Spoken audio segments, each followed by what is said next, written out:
ሰላም ጤና ይስጥልን የጣና ቲቪ ተከታታይ ቤተሰቦቻችን፣ እነሆ የሰዓቱን የጣቢያችን ዜና መረጃና ዜና ትንታኔዎቻችን ይዘንላችሁ ቀርበናል። አክብሮታዊ ግብዣችንን እያስቀደመን በቅድሚያም አበይቶችን እናቀርብላችኋለን።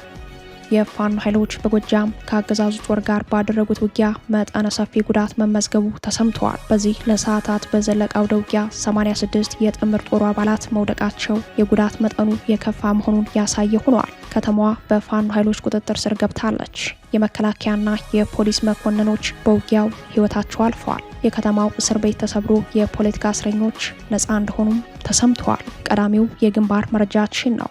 የብልጽግናው ሰራዊት ወደ ትግራይ ክልል ሊገባ መወሰኑን አፍሪካን ኮንፊደንሻል የውስጥ ምንጮቹን ጠቅሶ ዘግቧል። ይህ እርምጃ ከኤርትራ ጦር እንቅስቃሴ አንጻር የአፍሪካ ቀንድ ትኩሳትን ሊያቀጣጥለው ይችላል ተብሏል። የጣና ወታደራዊ ምንጮች በበኩላቸው መከላከያ ሰራዊት እንደ ተቋም በኢታማዦር ሹም የተፈረመ ይፋዊ ደብዳቤ ለጊዜያዊ አስተዳደሩ መላኩን አረጋግጠዋል። በጉዳዩ ላይ ሰፋ ያለ ወታደራዊ መረጃ ይዘናል። ሰዓቱን ጠብቁ ወደ እናንተ ይደርሳል።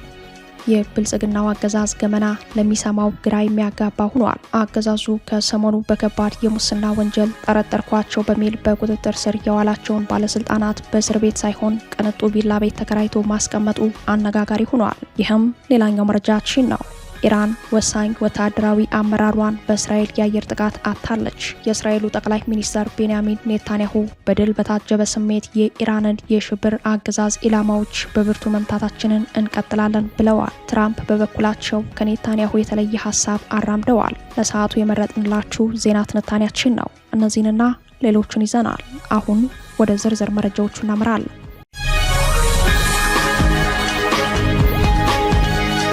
የፋኖ ኃይሎች በጎጃም ከአገዛዙ ጦር ጋር ባደረጉት ውጊያ መጠነ ሰፊ ጉዳት መመዝገቡ ተሰምተዋል። በዚህ ለሰዓታት በዘለቀው ውጊያ 86 የጥምር ጦሩ አባላት መውደቃቸው የጉዳት መጠኑ የከፋ መሆኑን ያሳየ ሆኗል። በፋኖ ኃይሎችና በአገዛዙ ጦር መካከል የሚካሄዱ አውደ ውጊያዎች አዳዲስ የውጊያ ግንባሮችን እየፈጠሩ በቀጠለው ጦርነት በጎጃም መጠነ ሰፊ ሰብአዊ ጉዳት የተደረሰበት ውጊያ መካሄዱ ተሰምተዋል። አፋብን ቴዎድሮስ እዝ 206ኛና 201ኛ ኮር በመቀናጀት በቁይ ከተማ ባደረጉት እልህ አስጨራሽ ትንቅንቅ 59 የመከላከያ ሰራዊት ሲሞቱ 29 ሚሊሻና ፖሊሶች በተመሳሳይ በውጊያ መሞታቸው በድምሩ 86 የአገዛዙ ጥምር ጦር አባላት መውደቃቸውን እዙ አረጋግጧል። በቴዎድሮስ እዝ ዘመቻ መምሪያ 100 አለቃ አበበ ሰው መሆን መሪነት መጋቢት 17 አጥቢያ ከሌሊቱ 10 ሰዓት ጀምሮ ቁይ ከተማን በመክበብ እስከ ንጋት ድረስ በተካሄደው እልህ አስጨራሽ ውጊያ የፋኖ ኃይሎች የከተማው መጠበቂያ ምሽጎችን በመስበር ቁይ ከተማን ሙሉ በሙሉ በመቆጣጠር ድል ማስመዝገባቸውን የገለጸው አፋብን ቴዎድሮስ እዝ ነው። እዙ በግንባር መረጃው ላይ እንዳመላከተው 59 ሟቾች ከመከላከያ ሰራዊት የ75ኛ ክፍለ ጦር 3ኛ ሬጅመንት መሆናቸውን ያረጋገጠ ሲሆን ሬጅመንቱ በዚህ አውደ ውጊያ እንደፈረሰ ቁጥሩ በውል የማይታወቅ ቁስለኛ እንደተመዘገበ ገልጿል። ቁይ ከተማን በመክበብ እስከ ንጋት ድረስ በተካሄደው እልህ አስጨራሽ ውጊያ በከተማው በግራሮ በቴክኒክና ሙያ ኮሌጅ በአንደኛ ደረጃ ትምህርት ቤት አሞራ ገደል የነበሩ ተደራራቢ ጠንካራ ምሽጎች በተሰበሩበት አውደ ውጊያ በርካታ ወታደራዊ ድሎች ያስመዘገበው ቴዎድሮስ እዝ የአገዛዙ ጦር የሚመካበትን የአሰንዳቦ የቁም ምሽግ በመስበር 2 ብሬን፣ 1 ስናይፐር፣ 51 ክላሽ፣ 8 የቃታ መሳሪያ፣ 13 ካዝና፣ 21 ቦምብ በቆጠራ ላይ ያለ በርካታ ተተኳሽና ወታደራዊ ቁሳቁሶች በምርኮ ገቢ መደረጉን፣ 2 ፓትሮሎች ደግሞ በውጊያ መቃጠላቸውን አፋብን ቴዎድሮስ እዝ በግንባር መረጃው ላይ አረጋግጧል። በዚህ አውደ ውጊያ 59 የመከላከያ 25 የሚሊሻ 4 የፖሊስ ኃይሎችና 2 ካድሬዎች በውጊያ መሞታቸውን እዙ አክሎ ገልጿል።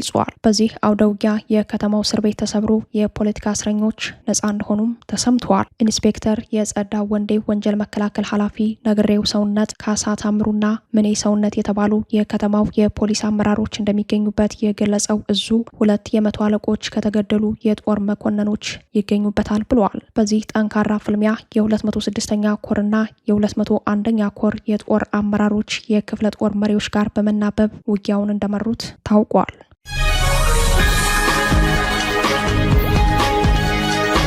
የብልጽግናው ሰራዊት ወደ ትግራይ ክልል ሊገባ መወሰኑን አፍሪካን ኮንፊዴንሻል የውስጥ ምንጮቹን ጠቅሶ ዘገበ። ሚዲያው በዘገባው ይህ እርምጃ የአፍሪካ ቀንድ ትኩሳትን ሊያቀጣጥለው ይችላል የሚል ስጋት አስነብቧል። የጣና ወታደራዊ ምንጮች በበኩላቸው መከላከያ ሰራዊት እንደ ተቋም በኢታማዦር ሹም የተፈረመ ይፋዊ ደብዳቤ ለጊዜያዊ አስተዳደሩ መላኩን አረጋግጠዋል።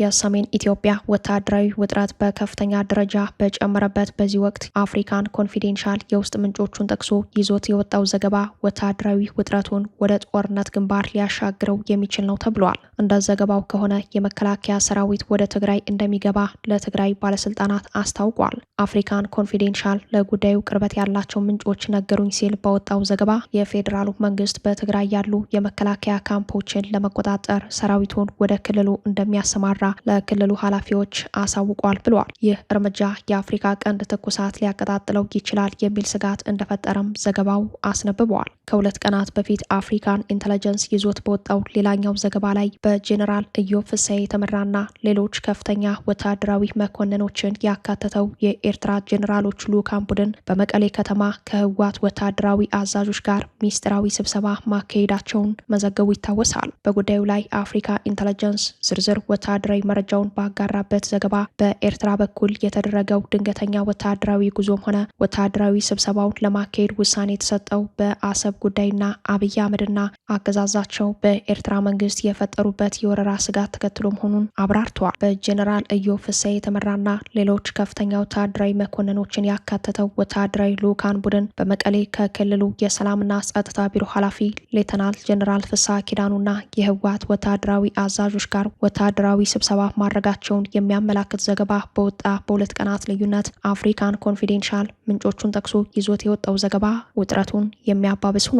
የጸጥታና ደህንነት ጉዳዮች ላይ ትኩረቱን አድርጎ ዘገባዎችን የሚያወጣው አፍሪካን ኮንፊዴንሻል ድረገጽ የውስጥ አዋቂ ምንጮቹ ነገረኝ ሲል ያወጣው መረጃ ከዚህ ቀደም የትግራይ ጊዜያዊ መንግስት እንዲሁም ህወሓት ከሰጡት ማስተባበያ ጋር የሚጋጭ ነው። ከዚህ ቀደም መከላከያ ወደ ትግራይ ሊገባ ነው የሚል መረጃ መሰራጨቱን ተከትሎ የትግራይ ጊዜያዊ አስተዳደርና ህወሓት በጉዳዩ ላይ ምንም አይነት መረጃ እንደሌላቸው ተናግረው ነበር። አፍሪካን ኮንፊዴንሻል በዚህ ዘገባው ግን ማዕከላዊ መንግስቱ ሰራዊቱን ወደ ትግራይ ለማስገባት ለጊዜያዊ አስተዳደሩ አመራሮች ማሳወቁን የሚገልጽ ነው። ይህ የአፍሪካ ኮንፊዴንሻል ዘገባ በሰሜን ኢትዮጵያ የተፈጠረውን ወታደራዊና ፖለቲካዊ ትኩሳት ምን ደረጃ ላይ እንደሚገኝ በግልጽ ያመላከተ ሆኗል። ዘገባው ጄኔራል ጻድቃን ገብረትንሳኤ ህወሓትን በአጭር ጊዜና በትንሽ ኪሳራ ማስወገድ ይቻላል የሚል ግምገማ እንዳቀረቡ የገለጸ ሲሆን ዓለም ትኩረቱን በመካከለኛው ምስራቅ ትኩሳት ላይ ባደረገበት በዚህ ወቅት የፌዴራል መንግስት ከፍተኛ ቁጥር ያለው ኃይሉንና ከባባድ የጦር መሳሪያዎችን ወደ ትግራይ ማስጠጋቱን አትቷል። በሰሜን ኢትዮጵያ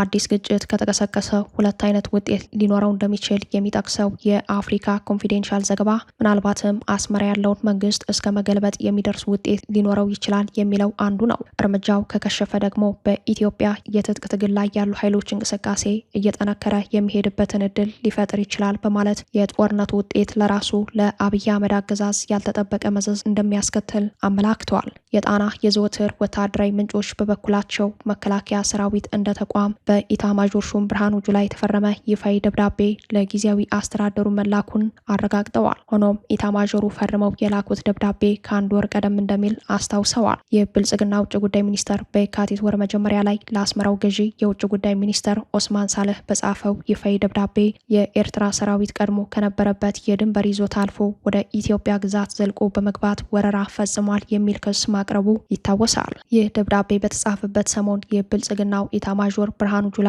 ለትግራይ ጊዜያዊ አስተዳደር ፕሬዝዳንት ሌተናል ጄኔራል ታደሰ ወረደ በጻፉት ደብዳቤ ላይ ሰራዊቱ ወደ ትግራይ ክልል በሚገባበት ወቅት ምንም አይነት ትንኮሳ እንዳይፈጸምበት የሚያሳስብ እንደነበረ የጣና ወታደራዊ ምንጮች አረጋግጠዋል። ሆኖም ይህ ደብዳቤ ከተጻፈ 40 ቀናት ያለፉት ቢሆንም እስካሁን የተለየ እንቅስቃሴ ያለመኖሩ ብልጽግና የትግራይ ቀጠናዎችን የመከላከያ ወረዳ ወይንም በፈር ዞን በማድረግ ምርጫውን ማካሄድ እንደሚፈልግ ከምርጫ በኋላ ግን ወደ ትግራይ ሊገባ አስቦ ሊሆን ይችላል የሚል ምልከታቸውን የሚያጋሩ የጉዳዩ ተከታታዮች ብልጽግና ቀጣዩን ምርጫ የስልጣን ህልውናው አድርጎ የሚመለከተው በመሆኑ ከምርጫ በፊት ይህንን ሊያደርግ ይችላል ብለው አያምኑ።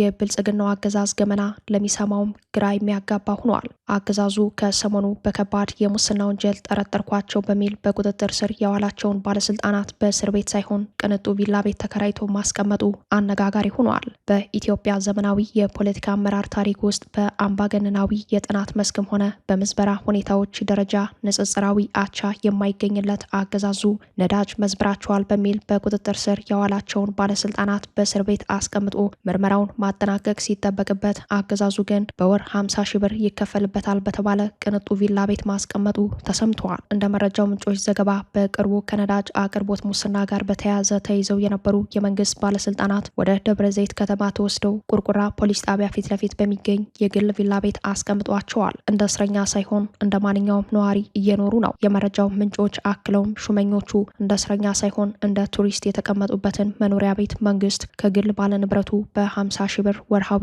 የቤት ክራይ ውል እንደተከራየው ገልጸዋል። ከጉዳዩ ጋር በተያያዘ ፖለቲከኛው ጀዋር መሐመድ በግል ደረሱኝ ያላቸውን መረጃዎች ይፋ አድርጓል። ይኸውም ተጠርጣሪዎቹ የተያዙት በፌዴራል ፖሊስ ነው ቢባልም ጥቂት የኦሮሚያ ፖሊስ አባላት ለጥበቃ መመደባቸውን እስካሁን ከፌዴራል ወንጀል ምርመራ ምንም መርማሪ አለመላኩን ከውስጥ ምንጮች ማጣራቱን ገልጿል። ከጉዳዩ ጋር ተያይዞ 3 ጥያቄዎች ተነስተዋል። አንደኛው ከመዲናዋ አዲስ አበባ የተያዙ የፌዴራል ተቋም ባለስልጣን የሆኑ ተጠርጣሪዎች ወደ ደብረ ዘይት ከተማ ለምን ተወሰዱ? ሁለተኛ ተጠርጣሪዎች ከተወሰዱ በኋላስ ፖሊስ ጣቢያ ያለ የግል ቤት ተከራይቶ ማስቀመጥ ለምን አስፈለገ? ከዚሁ ጋር ተያይዞ እንደ ቱሪስት በቪላ ቤት የተቀመጡትን ተጠርጣሪዎችን ለመጠበቅ የኦሮሚያ ፖሊስ ለምን ተመደበ? ሶስተኛ ተጠርጣሪዎቹ ምርመራ ተካሂዶ ክስ የማይመሰረትባቸው ከሆነ በቪላ ቤት ይዞ ማስቀመጡ ለምን አስፈለገ? የሚሉ መሰረታዊ ጥያቄዎች የተነሱ ቢሆንም የወንጀል ተጠርጣሪ የሆኑ ግለሰቦች በቪላ ቤት የሚያስቀምጠው የብልጽግናው አገዛዝ በጉዳዩ ላይ የሰጠው ምላሽ የለም። ነዳጅን ለማይመለከታቸው አካላት አላግባብ ከማሰራጨት ሙስና ወንጀል ጋር በተያያዘ በቁጥጥር ስር እንደዋሉ በይፋ በሚዲያዎች ስማቸው የተነሳው የነዳጅ አቅራቢ ድርጅት እንዲሁም የነዳጅና ኢነርጂ ባለስልጣን 2 ባለስልጣናት እንዲሁም በአዲስ አበባ ከተማ አስተዳደር በንግድና ኢንዱስትሪ መምሪያ የነዳጅ ቁጥጥር ቡድን መሪዎችና ባለሙያዎች ጨምሮ በአጠቃላይ 14 ተጠርጣሪዎች ናቸው። ከእነዚህ ውስጥ ከፊሉ በፌዴራል ከፍተኛ ፍርድ ቤት ጊዜ ቀጠሮ ችሎት ቀርበዋል። መርማሪ ፖሊስ የተጠረጠሩበትን ጉዳይ ለጊዜ ቀጠሮ ችሎቱ ያቀረበ ሲሆን ለተጨማሪ የምርመራ ማጣሪያ የምርመራ ጊዜ የተፈቀደላት ቢሆንም ዋነኞቹ በቁጥጥር ስር ዋሉ የተባሉት የነዳጅ አቅራቢ ድርጅት ባለስልጣናት ግን እስካሁን ፍርድ ቤት አልቀረቡም። መገኛቸው በደብረ ዘይት ከተማ እንደ ተጠርጣሪ ወንጀለኛ ሳይሆን እንደ ቱሪስት በቪላ ቤት መሆኑ አነጋጋሪ ሆኗል። በተያያዘው ዜና በጥቂት ወራት ውስጥ ሀገሪቷን 5 መርከብ ሙሉ ማዳበሪያ ካከሰሯት የሙስና ወንጀል ጋር ተያይዞ ከስልጣናቸው እንዲነሱ ተደርገው በሕግ ይጠየቃሉ ከተባሉ ባለስልጣናት ውስጥ አንደኛው ስራ አስኪያጅ ከፍርድ እንዲያመልጡ ሁኔታዎች ተመቻችተውላቸው አሜሪካን ሀገር መግባታቸው ሲሰማ ከባለስልጣኑ በታች የነበሩ ቀሪ ተጠርጣሪዎች ግን እስር ቤት መግባታቸው ተሰምተዋል። በኢትዮጵያ ዘመናዊ የፖለቲካ አመራር ታሪክ በተለይም ድህረ 1983 መዋቅራዊ ዘረፋና ሙስናዎች የነበሩ ቢሆንም የብልጽግናውን ዘመን የተለየ የሚያደርገው በሙስና ወንጀል ተጠርጥረው የሚታሰሩ ሰዎች በቪላ ቤት መቀመጣቸው። ይህ ብቻ ሳይሆን በድርድር የጥቅም ድርሻ በማጋራት እስከ አለመከሰስ አሊያም ደግሞ ከሀገር የመውጣት መብት በሰፊው የሚያጎናጽፍ ወንጀልን በስፋት የሚያበረታታ መሆኑ ነው። ከዚሁ የሙስና ነክ መረጃ ሳንወጣ አቶ ሽመልስ አብዲሳ በሚመሩት ክልል በሙስና ሰበብ የታሰሩ ሰዎች በተመሳሳይ ሁኔታ ወታደራዊ ካምፕ ወይም በግል ቤት እንዲቀመጡ የሚደረግ ሲሆን ምርመራው የህግ ተጠያቂነትን ጉዳይ ሳይሆን የጥቅም ድርሻ ድርድርን የሚመለከት እንደሆነ በአንዳቸውም ላይ ህጋዊ ምርመራ ተካሂዶ ክስ እንደማይመሰረት ከጥቅም ድርሻ የድርድር ስምምነቱ በኋላ አመራሩ ታድሶ ጨርሶ ወጣ ተብሎ እንደሚነገር የአገዛዙን የሙስና መረብ የሚከታተሉ ወገኖች መረጃ ያሳያል።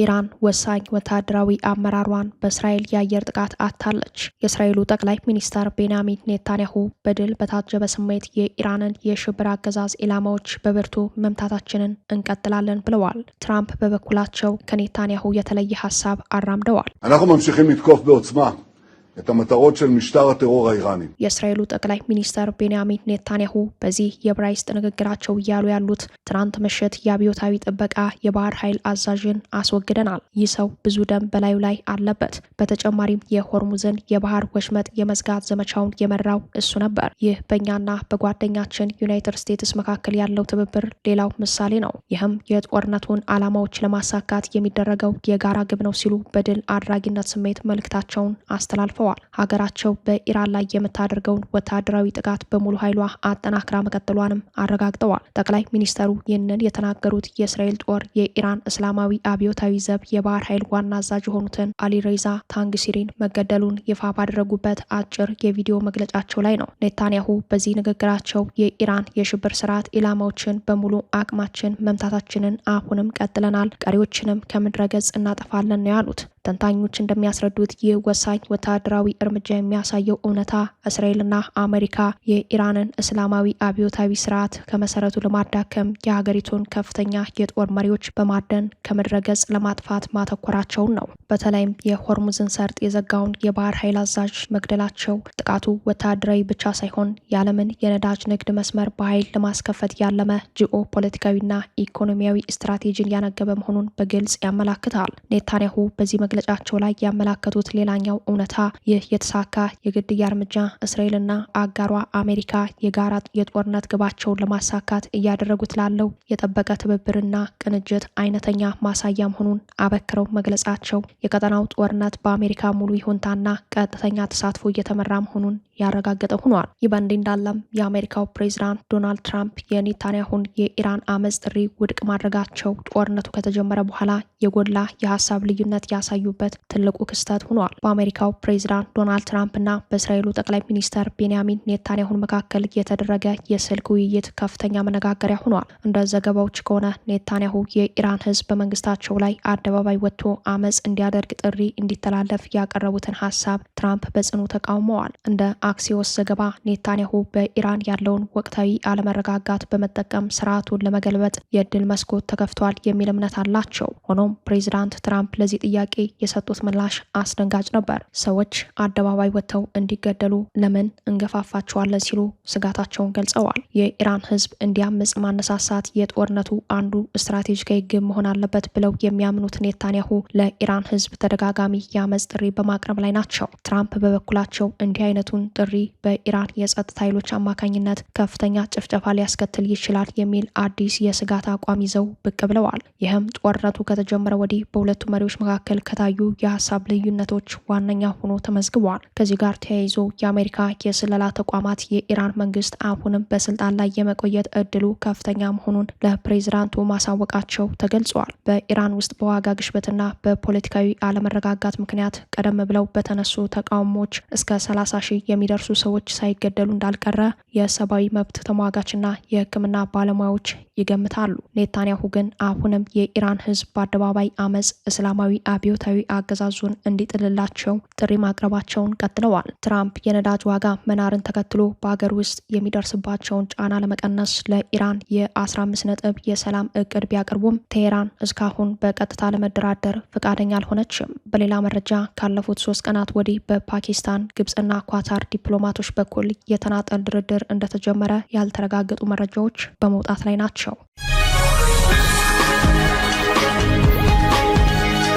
አራተኛ ሳምንቱን ባስቆጠረው የኢራን እስራኤል አሜሪካ ጦርነት ከመቼውም ጊዜ በላይ የሩሲያ ስም በሰፊው ተነስተዋል። የምዕራቡ ዓለም ሚዲያዎች ሩሲያ በጦርነቱ እጇን አስገብታለች ሲሉ ሩሲያ ለጉዳዩ ጠንካራ የተባለ ምላሽ ሰጥታለች። የእንግሊዙ ተነባቢ ጋዜጣ ፋይናንሻል ታይምስ ሩሲያ ለኢራን የድሮን ቴክኖሎጂ አቅርቦት ልታጠናቅቅ ተቃርባለች የሚል ዘገባ ይዞ መውጣቱን ተከትሎ የክሬምሊን መንግስት ዘገባውን ነጭ ውሸት ሲል አስተባብሏል። ጋዜጣው የምዕራባውያን የስለላ መረጃ ደርሶናል ያሉ ሁለት ስማቸው ያልተጠቀሰ ባለስልጣናትን ዋቢ በማድረግ እንደዘገበው ከሩሲያ ወደ ኢራን የሚገቡ ድሮኖች የጭነት ሂደቱ በመጋቢት ወር 2018 መጀመሪያ ላይ የተጀመረ ሲሆን እስከ ወሩ መጨረሻ ይጠናቀቃል ተብሎ ይጠበቃል ብለዋል። ይሁን እንጂ ከሩሲያ ወደ ኢራን እየተሸጋገሩ ያሉት የድሮን አይነቶች ምን እንደሆኑ ዘገባው አላመላከተም። ይህ ዘገባ የወጣው በሞስኮና በቴሄራን መካከል ያለው ወታደራዊ ትብብር እያደገ መምጣቱን ተከትሎ ዓለም አቀፍ ትኩረት በሳበበት ወቅት ነው። በዚህ ወር መጀመሪያ ላይ የዩክሬኑ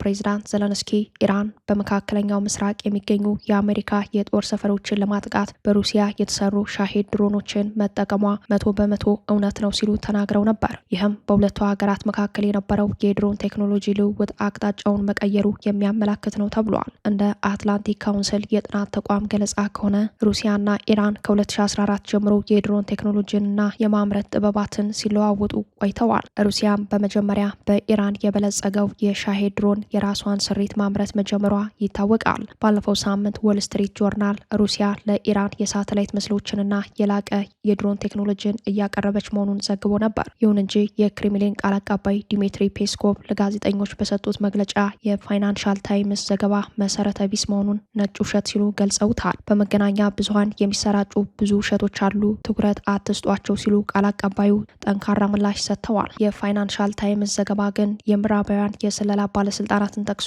የድሮን ጭነቱ እስከ መጋቢት ወር መጨረሻ ይጠናቀቃል ማለቱን ቀጥሏል። ሩሲያ በኢራን ጦርነት ምክንያት የነዳጅ ጋዝ ገበያዋ በእጥፍ እንዳደገ መረጃዎች ያሳያሉ። የሩሲያ ዘይት ፍላጎት እየጨመረ በመምጣቱ ሀገሪቱ በቀን ቢያንስ 760 ሚሊዮን ዶላር እያገኘች እንደሆነ የኪየቭ የኢኮኖሚክስ ትምህርት ቤት ጥናት ያመላክታል። የክሬምሊን የነዳጅና የጋዝ ገቢ በዚህ ወር ከ12 ቢሊዮን ዶላር ወደ 24 ቢሊዮን ዶላር ሊያድግ ይችላል።